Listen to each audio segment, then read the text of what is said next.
Hello, welcome to my YouTube channel. The scream by Edvard Munch ആണ് നമ്മളിന്ന് നോക്കാൻ പോകുന്നത്. ആദ്യമേ എഡ്വേർഡ് മഞ്ച് എന്നുള്ള റൈറ്ററിനെ കുറിച്ച് നമുക്ക് നോക്കാം. എഡ്വേർഡ് മഞ്ച് എന്ന് പറയുന്നത് ഒരു നോർവീനിയൻ അല്ലെങ്കിൽ നോർവേയിലുള്ള ഒരു ആർട്ടിസ്റ്റാണ്, നോർവീനിയൻ പെയിൻറ്ററാണ്. അദ്ദേഹം ഒരു പ്രിൻ്റ് മേക്കറും കൂടിയാണ്. ഡെത്ത്, ആഗണി, അതുപോലെ തന്നെ ആൻസൈറ്റി അല്ലെങ്കിൽ ഇമോഷണലി ചാർജ്ഡ് ആയിട്ടുള്ള പെയിൻറ്റിങ്സ് അല്ലെങ്കിൽ പോർട്രേറ്റ്സ് ആണ് അദ്ദേഹം കൂടുതലും ചെയ്യുന്നത്. അതായത് സൈക്കോളജിക്കൽ തീംസ് ആയിരിക്കും അദ്ദേഹം കൂടുതലും യൂസ് ചെയ്യുന്നത്. പിന്നെ സിംബളിസം അല്ലെങ്കിൽ ജർമ്മൻ എക്സ്പ്രഷനിസമാണ് ഇദ്ദേഹത്തിൻ്റെ വർക്കിൽ കൂടുതലായിട്ട് നമ്മൾ കാണാൻ സാധിക്കുന്നത്. അപ്പോൾ ഈ സിംബളിസം എന്ന് പറയുന്നത് എന്താണ്? സിംബളിസം എന്ന് പറയുന്ന ഒരു ആർട്ടിസ്റ്റിക് മൂവ്മെൻ്റ് ആണ്, ഒരു ലിറ്റററി മൂവ്മെൻറ്റും കൂടിയാണത്. ലിറ്ററേച്ചറിലും അതുപോലെ തന്നെ ആർട്ടിസ്റ്റിക്കായിട്ടും വന്നൊരു മൂവ്മെൻ്റ് ആണ്. ഫ്രഞ്ച് പോയറ്റ്സിൻ്റെ ഇടയിലാണ് ഈ ഒരു മൂവ്മെൻറ്റ് 19th സെഞ്ച്വറിയിൽ വന്നത്. പിന്നീട് അത് പെയിൻറ്റിങ്ങിലോട്ടും തിയേറ്ററിലോട്ടും മാറിയതാണ്. അത് വീണ്ടും യൂറോപ്യനിലോട്ടും അമേരിക്കൻ ലിറ്ററേച്ചറിലോട്ടും 20th സെഞ്ച്വറി ആയപ്പോഴത്തേക്കും സ്പ്രെഡായി. അപ്പോൾ സിംബോളിസ്റ്റ് ആർട്ടിസ്റ്റ് പറഞ്ഞതെന്ന് വെച്ച് കഴിഞ്ഞാൽ ഇൻഡിവിജ്വൽ ഇമോഷണൽ എക്സ്പീരിയൻസ് എന്ന് പറയുന്നത് വളരെ സറ്റിലായിട്ട് സിംബലൈസ്ഡ് ലാംഗ്വേജിലൂടെ അല്ലെങ്കിൽ ചില സിംബൽസിലൂടെ നമ്മൾ ഇമോഷൻസിനെ പുറത്ത് കാണിക്കുക. അതാണ് ഈ സിംബോളിസം എന്ന് പറയുന്നത്. അപ്പം ഇതിനകത്ത് സിംബോളിസോ എക്സ്പ്രഷനിസോ നമുക്ക് നമ്മുടെ എഡ്വേർഡ് മഞ്ചിൻ്റെ വർക്ക്സിനകത്ത് നമുക്ക് കാണാൻ സാധിക്കും. അപ്പം ഈ ഒരു പെയിൻറ്റിംഗ് ആയിട്ടുള്ള ദ സ്ക്രീം അല്ലെങ്കിൽ ദ ക്രൈ എന്നുള്ള വർക്ക് 1893 അദ്ദേഹം കൊണ്ടുവരുന്നത്. അപ്പം അതെന്ന് പറയുന്നത് നമ്മുടെ മോഡേൺ സൊസൈറ്റിയിലുള്ള ഒരു സ്പിരിച്വൽ ആയിട്ടുള്ള നെഗ്ലിജൻസ്, അതാണ് ഇവിടെ പറയുന്നത്. സ്പിരിച്വൽ നെഗ്ലിജൻസ് എന്ന് പറയുമ്പോൾ മനുഷ്യർക്ക് ഒരു ഹ്യൂമാനിറ്റി ഇല്ലായ്മ വരിക, അങ്ങോട്ടും ഇങ്ങോട്ടും ഒരു ഫെല്ലോ ഫീലിംഗ് വരാതിരിക്കുക, മനുഷ്യർക്ക് അങ്ങോട്ടും ഇങ്ങോട്ടും ഒരു മാനുഷികത എന്ന് പറയുന്ന സംഭവം ഇല്ലാതായിരിക്കുക.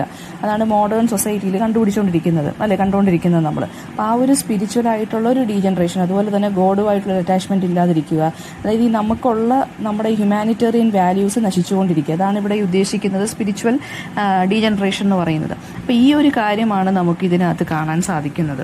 ഇദ്ദേഹത്തിൻ്റെ മിക്കവാറുമുള്ള വർക്കിനകത്ത് കാണാൻ സാധിക്കുന്നത് ഇങ്ങനെയുള്ള കാര്യങ്ങളാണ്. അദ്ദേഹം ഒരു മിഡിൽ ക്ലാസ് ഫാമിലിയിലാണ് ജനിച്ചത്. ഇൽ ഹെൽത്ത് ആയിരുന്നു ഇവരുടെ ഫാമിലീസിൽ ഫുൾ ഉണ്ടായിരുന്നത്. അതായത് അമ്മ 5 വയസ്സുള്ളപ്പോൾ മരിച്ചു, എൽഡർ സിസ്റ്റർ 14 വയസ്സുള്ളപ്പോൾ മരിച്ചു. ഈ അമ്മയും എൽഡർ സിസ്റ്ററും മരിച്ചത് ട്യൂബർക്യുലോസിസ് വന്നിട്ടാണ്. കുറച്ച് കഴിഞ്ഞപ്പോൾ അച്ഛനും ബ്രദറും മരിച്ചു. സിസ്റ്ററിന് മെൻ്റൽ ഇൽനെസ് വന്നു.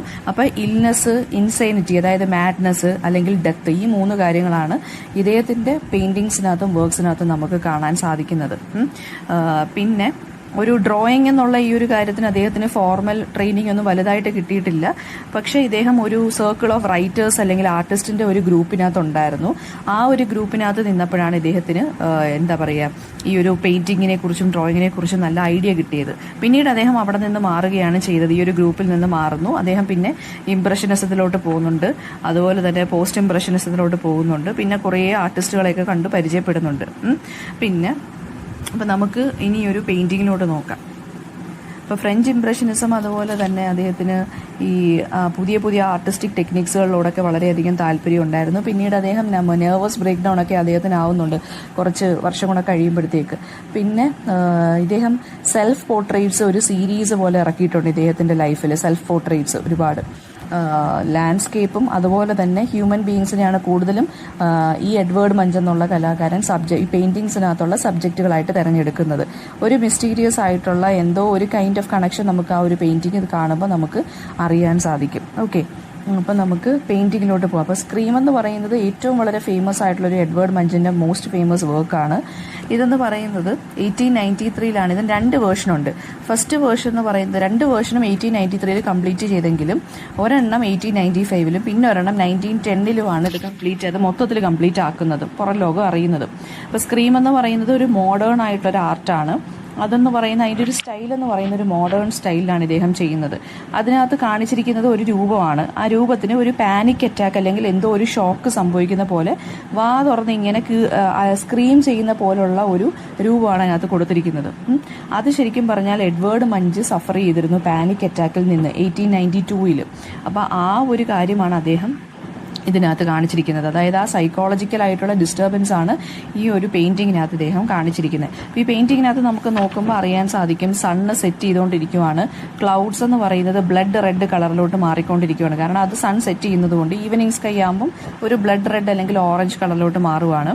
ഒരു സ്ക്രീം ഇദ്ദേഹം പറയുവാണ്, ഇദ്ദേഹം ഒരു ബ്രിഡ്ജിൻ്റെ പുറത്ത് നിന്നപ്പോൾ അദ്ദേഹത്തിന് എന്തോ ഒരു സ്ക്രീം ഇങ്ങനെ നേച്ചറിലൂടെ പാസ് ചെയ്യുന്ന കണക്ക് ഒരു ഹാലൂസിനേഷൻ പോലെ തോന്നി. അതാണ് ഇദ്ദേഹം ഇവിടെ ഇതിനകത്ത് ഡെപ്പിക്റ്റ് ചെയ്തിരിക്കുന്നത്.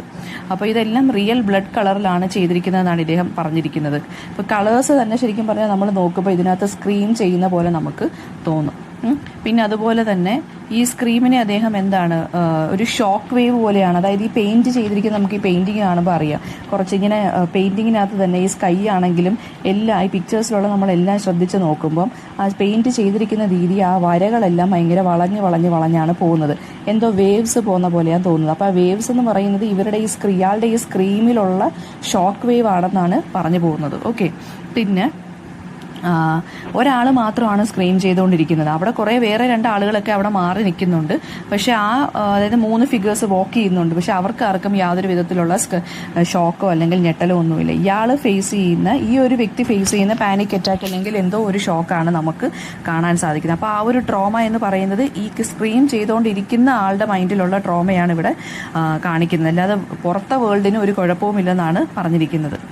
പിന്നെ ഈ ഒരു ഫിഗർ എന്ന് പറയുന്നത് നമ്മൾ ഈ കാണുന്ന ഈ ഫിഗർ എന്ന് പറയുന്നത് ഇദ്ദേഹം ഒരു പാരീസിലുള്ളൊരു മ്യൂസിയം വിസിറ്റ് ചെയ്തപ്പോൾ അവിടെ വെച്ച് കണ്ട ഒരു മമ്മിയുടെ ഷേപ്പാണ് ഈ മുഖത്തിന് കൊടുത്തിരിക്കുന്നത്. പിന്നെ അല്ലെങ്കിൽ ഒരു മാഡ് മാൻ എന്ന് നമുക്ക് വേണമെന്നുണ്ടെങ്കിൽ പറയാം. ഫസ്റ്റ് വേർഷൻ ഓഫ് ദ പെയിന്റിങ്ങിന് അൺടൈറ്റിൽഡ് ആയിരുന്നു, സ്ക്രീം എന്ന് കൊടുത്തിരുന്നില്ല. സെക്കൻഡ് വണ്ണിനാണ് ഈ ദ സ്ക്രീം എന്നുള്ള ടൈറ്റിൽ കൊടുത്തത്. വളരെ പോപ്പുലർ ആയിട്ടുള്ളൊരു റെപ്രസെൻറ്റേഷൻ, അതായത് ഹ്യൂമൻ ബീയിങ്സിന്റെ മോഡേൺ ലൈഫിലുള്ള ആൻസൈറ്റിയെ കുറിച്ചാണ് ഇതിനകത്ത് പറഞ്ഞു പോകുന്നത്. പിന്നെ ഇത് ഒരുപാട് മാഗസിൻസിലും ഈ കവർ എന്താ പറയുക ഈ ഫ്രണ്ട് പേജിലും ഒക്കെ കവർ പേജൊക്കെ ആയിട്ട് വന്നിട്ടുണ്ട്. അപ്പോൾ ഈ ഒരു ബുക്ക് മെന്റൽ ഇൽനെസിന്റെ ബുക്സിലൊക്കെ ഇതിങ്ങനെ സ്ക്രീമിന്റെ ഈ ഒരു പെയിന്റിംഗ് ഒക്കെയാണ് വന്നിട്ടുള്ളത്. അപ്പോൾ വെസ്റ്റേൺ പോപ്പുലർ കൾച്ചറിലും അതുപോലെ തന്നെ ടെലിവിഷനിലും ഇമോജീസിലും എല്ലാം നമുക്കിപ്പോൾ ഈ ഒരു സ്ക്രീമിന്റെ പിക്ചർ കാണാൻ പറ്റും. അതുപോലെ തന്നെ ഈ ചില പിക്ചേഴ്സിലൊക്കെ എന്താണ് നമുക്ക് ഈ സ്ക്രീമിനെ ഇവർ കളിയാക്കിക്കൊണ്ട് അല്ലെങ്കിൽ മിമിക് ചെയ്തുകൊണ്ടൊക്കെയുള്ള നമുക്കിത് കാണാൻ സാധിക്കുന്നുണ്ട്. അപ്പം ഇതാണ് ഈ ഒരു വർക്കിന്റെ പ്രത്യേകത എന്ന് പറയുന്നത്. അപ്പം ഒരു പാനിക് ആയിട്ടുള്ളൊരു ക്രീച്ചറാണ് നമ്മളെ കാണിച്ചിരിക്കുന്നത്. ഒരു ഡെഡ് ബോഡി കണക്കുള്ളൊരു സംഭവം, അതായത് ഒരു മമ്മി ലൈക്ക് ഫിഗറാണ് ഇതിന് മുഖത്തിന് ആ ഒരു മമ്മി ലൈക്ക് ഫീച്ചേഴ്സാണ് കൊടുത്തിരിക്കുന്നത്. അത് വേണമെന്നുണ്ടെങ്കിൽ നമുക്ക് സ്പേം അല്ലെങ്കിൽ ഒരു ഫീറ്റസ് എന്ന് തന്നെ വേണമെങ്കിൽ ഇതിനെ വിളിക്കാം.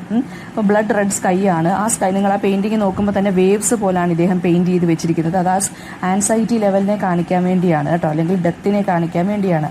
അല്ലെങ്കിൽ നിങ്ങൾക്ക് പറയാം ഈ മോഡേൺ ലൈഫിലുള്ള മീനിങ്ലെസ്നെസ്സിനെ കുറിച്ചാണ് പറയുന്നതെന്ന് നമുക്ക് പറയാം.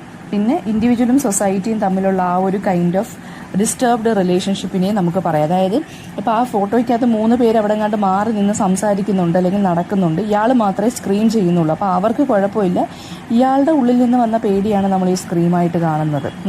പിന്നെ ഒരു അടുത്തേന്ന് വെച്ച് കഴിഞ്ഞാൽ ഈ ഒരു ഫേസ് എന്ന് പറയുന്നത് ഷിവർ ചെയ്യുവാണ് പേടി കൊണ്ട്. ഇദ്ദേഹം നേച്ചറിൽ നിന്ന സമയത്ത്, ഇദ്ദേഹം ഏതോ ഒരു ബ്രിഡ്ജിന്റെ പുറത്ത് കയറി നിന്ന സമയത്ത് ഇദ്ദേഹത്തിന് ഫേസ് ചെയ്ത ഒരു പാനിക് അറ്റാക്കാണ് ഇദ്ദേഹം വരച്ചിരിക്കുന്നത്. അതായത് ഇദ്ദേഹത്തിന് എന്തോ നേച്ചറിലൂടെ സ്ക്രീം ചെയ്ത് പോകുന്ന പോലെ എന്തോ തോന്നി. ഓക്കെ അത് ആ ഒരു വന്യത കാണിക്കാൻ വേണ്ടിയാണ് ഇദ്ദേഹം സ്കൈനെയൊക്കെ റെഡ് കളറിലോട്ട് ആക്കുന്നതും. ഇദ്ദേഹം ഇങ്ങനെ ശ്രദ്ധിച്ച് കേട്ടു എന്നാണ് പറയുന്നത്. എന്തോ ഒരു ഇൻഫിനിറ്റ് ആയിട്ടുള്ള എന്തോ ഒരു വലിയൊരു സ്ക്രീം ഇദ്ദേഹം നേച്ചറിൽ കേട്ടു എന്നാണ് പറയുന്നത്. അതാണ് അദ്ദേഹം ഇവിടെ പെയിന്റ് ചെയ്ത് വെച്ചിരിക്കുന്നത്. പിന്നെ ഒരു ഡിസ്റ്റർബ്ഡ് ഇമോഷനാണ് കാണിക്കുന്നത്, ഒരു ആൻസൈറ്റിയാണ് കാണിക്കുന്നത്. അതായത് വേൾഡ് പെട്ടെന്ന് മാറിക്കൊണ്ടിരിക്കുവാണ്. അപ്പോൾ ആ ഒരു മാറ്റത്തിന് ഇതങ്ങോട്ട് ഇപ്പോൾ സഹിക്കാൻ പറ്റാതെ ഒരാൾ കിടന്ന് എന്തോ ഇച്ചിരി ഒരു മെൻ്റലി ഡിസ്റ്റർബ്ഡ് ആയിട്ട് ഒരാൾ കിടന്ന് സ്ക്രീം ചെയ്യുവാണ്. അപ്പോൾ ഇത് എക്സ്പ്രഷനിസമായിട്ട് നമുക്ക് സിംബോളിസമായിട്ടും ഒക്കെ നമുക്ക് ഇൻ്റർപ്രിട്ടേഷൻസ് നടത്താം. അപ്പോൾ ഇതിൻ്റെ തീം എന്ന് പറയുന്നത് ഇൻഡിവിജ്വൽ ഏലിനേഷനാണ്. ഒരാൾ ഒറ്റപ്പെട്ടു പോകുന്ന ഒരു കാര്യം. ഒക്കെ ചുറ്റിനും ആളുകളുണ്ടെങ്കിലും ഇയാൾ ഒറ്റപ്പെട്ടു പോവുകയാണ് ചെയ്യുന്നത്. അപ്പോൾ ഇത് എക്സ്പ്രഷനിസം വെച്ചിട്ട് വേണം നിങ്ങൾ എക്സാമിന്, എക്സ്പ്രഷനിസം എന്താണെന്ന് ഞാൻ നേരത്തെ പറഞ്ഞു തന്നിട്ടുണ്ട്, എക്സ്പ്രഷനിസം വെച്ചിട്ട് വേണം നിങ്ങൾ സ്ക്രീനിനെ എന്ത് ചെയ്യാൻ, അനലൈസ് ചെയ്യാൻ. എന്തെങ്കിലും ഡൗട്ട് ഉണ്ടെങ്കിൽ കമൻറ്റ് ബോക്സിൽ ചോദിക്കുക. Thank you.